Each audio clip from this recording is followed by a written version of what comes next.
Hello दोस्तों, हम आपके लिए लेकर आए हैं पाकिस्तानी मीडिया का एक और लेटेस्ट वीडियो। दोस्तों, पाकिस्तान ने अफ़गानिस्तान के अंदर तालिबान की हुकूमत कायम करने के लिए तालिबान की बहुत मदद की, लेकिन अब यही अफ़गान तालिबान पाकिस्तान के खिलाफ खड़ा हो गया है। अफ़गान तालिबान के लड़ाकों ने पाकिस्तान की सीमा पर हमला किया और पाकिस्तान की कई फौजी चौकियों को अपने कब्जे में ले लिया। दोस्तों, अफ़गान तालिबान का ये मानना है कि पाकिस्तान के बहुत से ऐसे एरिया हैं, बहुत से ऐसे इलाके हैं जो पाकिस्तान में नहीं बल्कि अफ़गानिस्तान में होने चाहिए, और अफ़गानिस्तानी लोग पाकिस्तान और अफ़गानिस्तान को बांटने वाली ड्यूरन लाइन को नहीं मानते। दोस्तों, इसी मुद्दे पर हो रही चर्चा का ये वीडियो आखिर तक देखें और प्लीज़ हमारे चैनल को सब्सक्राइब करना ना भूलें। जय हिंद, जय भारत। ओआईसी का इजलास होने के चंद ही दिन के बाद अब बाकायदा तौर पर अफगान तालिबान के नंगरहार सूबे के अंदर पाकिस्तान और अफगान तालिबान की फोर्सेस के दरमियान ना सिर्फ कशीदगी बढ़ी है, लेकिन कल इनका जो डॉक्टर बशीर इंटेलिजेंस चीफ है, तालिबान की गवर्नमेंट के इंटेलिजेंस चीफ की जानिब से पाकिस्तान की बाढ़ उतारने, पाकिस्तान की फौज को ललकारने, धमकियां देने की वीडियो आने के बाद इस वक्त जो मनाजिर हैं वो इंतहाई तशवीशनाक हैं।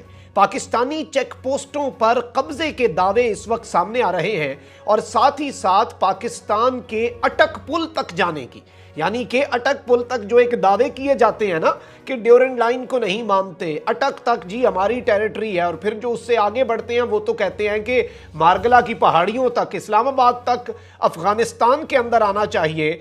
उस तरह की बातें अब ना सिर्फ होना शुरू हो चुकी हैं बल्कि उनके हवाले से वो वहां पर पूरा माहौल बना रहे हैं। अब ये सिचुएशन क्या है, ये सूरत हाल क्या है, इस वक्त ऑन ग्राउंड चल क्या रहा है, और मौके पे जो वीडियोस हैं, जो वीडियो एविडेंस है, वो भी मैं आपके सामने चलवाऊंगा ताकि पूरा मामला आपके सामने क्रिस्टल क्लियर हो जाए।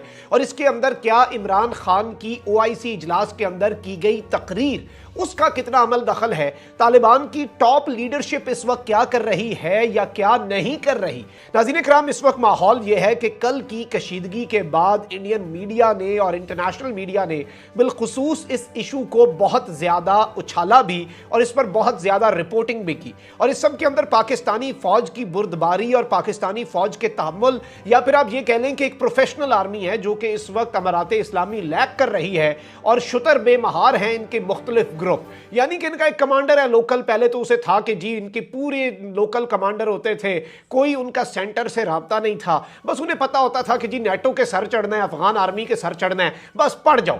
जब स्ट्रेटजीज बनती हैं, जब मुल्क आते हैं, जब फॉरेन पॉलिसी बनती है, मुल्कों के साथ आपके ताल्लुकात बनते हैं, उस वक्त फिर बहुत सी और चीज़ों का ख्याल रखना पड़ता है। और एक प्रॉपर एक प्रोफेशनल आर्मी जो होती है उसके अंदर जब रैंक्स और फाइल्स होते हैं वो बड़ा मैटर करता है, जो कि इस वक्त वो लैक कर रहे हैं। 1947 में जब इंडिया और पाकिस्तान वजूद में आए तो obviously that was the line जो खींची गई थी मुआहदे के तहत। अब ये उसे माने ना माने, ब्रिटिश इंडिया के दौर से चल रही है और 200 साल होने वाले हैं इस सारे के सारे मामले को। तो इस सब के अंदर ये जो लाइन खींची गई है, इसके ऊपर अशरफ गनी गवर्नमेंट के अंदर भी बहुत से एतराज़ात करते थे, दावे करते थे, बढ़ के मारते थे कि हम अटक तक हमारी टेरिटरी है जी, इस्लामाबाद तक हमारी टेरिटरी है, मारगला की पहाड़ियों तक हम हैं, अटक तक हम वापस ले लेंगे, ग्रेटर अफगानिस्तान, ग्रेटर पश्तूनिस्तान, और ये मंजूर पश्तीन और इस तरह का माफिया पूरा जो है वो इन्होंने भर्ती किया हुआ था। लेकिन अब इस सब के अंदर ड्यूरेंट लाइन जो है, इसके हवाले से तालिबान का मौक़िफ़ क्या है, उस पर अब डिटेल्स जो है वो डिस्कस करना बड़ी ज़रूरी है।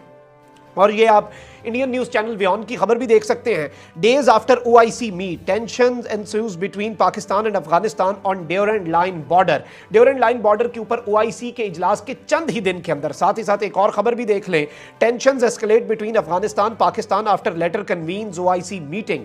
पाकिस्तान की ओआईसी मीटिंग कन्वीन करने के चंद ही दिन के अंदर अंदर पाकिस्तान और अफगानिस्तान के दरमियान बॉर्डर कशीदगी जो है वो बढ़ रही है। Taliban intelligence chief in Nangarhar, we have recaptured areas which was ceded to Pakistan during Ghani's rule of until Attock area now. कहता है कि अफगानिस्तान की टेरिटरी अब अटक तक है, कि अटक पुल तक अब अफगानिस्तान की सरजमीन है। अब ये नाज़रीन कराम इंतहाई पाकिस्तानी बॉर्डर और ड्यूरेंट लाइन को ना सिर्फ ये खतरात हैं, और वहाँ पर नंगरहार सूबे के अंदर ये इंटेलिजेंस चीफ है वहाँ की ये आर्मी, अब ये जिस तरह की बातें कर रहा है, इस सब के ऊपर ज़ाहिरी बात है पाकिस्तानी गवर्नमेंट जो है उसका रिस्पॉन्स आना, पाकिस्तान की मिलिट्री का रिस्पॉन्स आना भी अभी बाकी है। और इस सब के अंदर इस शख्स को नकेल डालना, इस शख्स को पट्टा डालना जो है वो इस वक्त ज़रूरी हो चुका है अमारात इस्लामी के लिए, क्योंकि इस वक्त no one has accepted them as a government. दुनिया में एक मुल्क भी नहीं है जिसने उन्हें तस्लीम किया है। और अगर कोई एक उनका सगा है, जिस तरह कहा जाता है, और ये इस डॉक्टर बशीर को ये बात समझा दें कि एक घर तो डायन भी छोड़ देती है,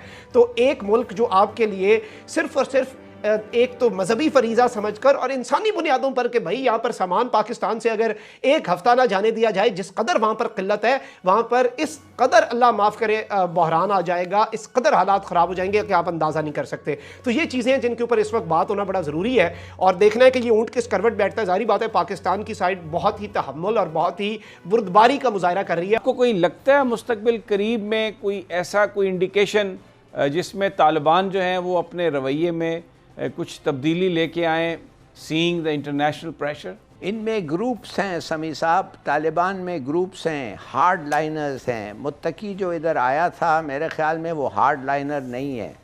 अब इनके दरमियान ये फ़ैसला करना चाहिए कि क्या हार्ड लाइन रखेंगे, इसलिए कि टीटीपी भी एक इनका शाख है और भी हैं इनके शाख जो हमें पता है और मैं बोलना नहीं चाहता। कहने की बात सिर्फ ये है, they have to make up their minds.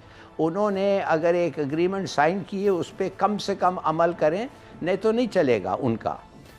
हम जो हैं हमें वही करना चाहिए जो अफ़गान अवाम के लिए अच्छा है और हम ये डटे हुए हैं। मैं दाद देना चाहता हूँ गवर्नमेंट को कि हमने कहा कि जो उनके लिए अच्छा है वो हमारे लिए अच्छा है। हाँ, हमें कॉन्सिक्वेंसेस हो सकते हैं। मिसाल के तौर पे प्राइम मिनिस्टर ने अनाउंस किया कि 2,30,000 लोग जो आए हैं जब तालिबान आए थे उनको हम वापस करेंगे। अरे भाई, 2,30,000 जो भाग के आए हैं, आपको पता है वो क्यों भागे हैं? क्या पता आप उनको वापस करें तो तालिबान उनको फ़ौरन ख़त्म कर सकते हैं, ये भी हो सकता है ना। आखिर दे रैन बिकॉज ऑफ द तालिबान, इसलिए भाग के आए हैं। नहीं तो वो जो 3 मिलियन जो थे, 3 करोड़ जो थे, वो किधर, वो जो इस वक्त पाकिस्तान में, उनका तो आपने जिक्र नहीं किया। तो ये क्यों आप वापस भेजना चाहते हैं? सबको भेजो अगर आप भेजते हैं। इनका आपने अलहदा क्यों जिक्र किया? ये जो अभी आए हैं 2,30,000, तो ये एक दो ऐसी चीज़ें हैं उनको क्लैरिफाई करना चाहिए, मगर ऐसा नहीं होना चाहिए कि हम भेजें और उनको मार दें। ठीक हो गया। ईरान पर अगर इसराइल का हमला होता है तो ईरान हमारा नेबर है, उसका फॉल आउट हम पर भी आएगा। ये बहुत ख़तरनाक जंग होगा और अगर ईरान के लोग खाना और मेडिसिन और किस्म की इमदाद, हम क्या, या वो रेफ्यूजीज़ बन के आना चाहते हैं, क्या आप रोक के उन पे रोक देंगे? उनको पनाह नहीं देंगे, मदद नहीं करेंगे? क्या ये अफ़गान को करेंगे मगर उनको नहीं करेंगे? बिल्कुल करेंगे।